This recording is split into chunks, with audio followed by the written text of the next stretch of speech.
এটা নিঃসন্দেহে এটা খুবই ভালো কালকে খেলেছে ইস্ট বেঙ্গল। আমি মাঠে ছিলাম, ভালো খেলেছে, খেলেই জিতেছে।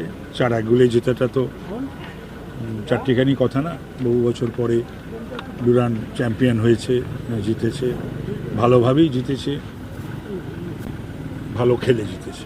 বাংলার ফুটবলের এই চ্যাম্পিয়ন আগে মানুষ ছিল ইস্ট বেঙ্গল, এই যে বাংলা ফুটবলের অগ্রগতি লক্ষ্য করতে পারছেন? অনেকটা হওয়া উচিত ছিল, হয়নি তো। বাংলাই তো ভারতীয় ফুটবলের নেতৃত্ব দিত ইয়ার্স টুগেদার, একবার দুবার নয়। তো সুতরাং যে কোনো কারণেই ক্রীড়াক্ষেত্রটা অন্যান্য ক্ষেত্রের মতো উপেক্ষিত হয়েছে। তো সেই দিকটাও আমাদের সকলকে দেখতে হবে। সম্মানীয় মুখ্যমন্ত্রীরও ইচ্ছা তাই, শুভেন্দু অধিকারীর, এবং ক্রীড়াক্ষেত্রেও সম্ভাবনা প্রবল।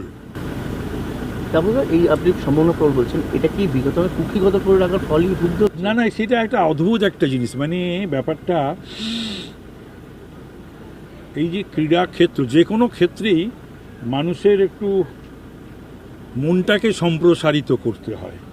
সব কিছু তো কুক্ষিগত করলে আর এই দলীয় কুক্ষিগত বা রাজনৈতিক কুক্ষিগত করলে তার সেটা ফ্লারিশ করে না, মানে সেটা প্রকাশ পায় না, উদ্ভাসিত হয় না, সম্প্রসারণ ঘটে না। তো এরা সেই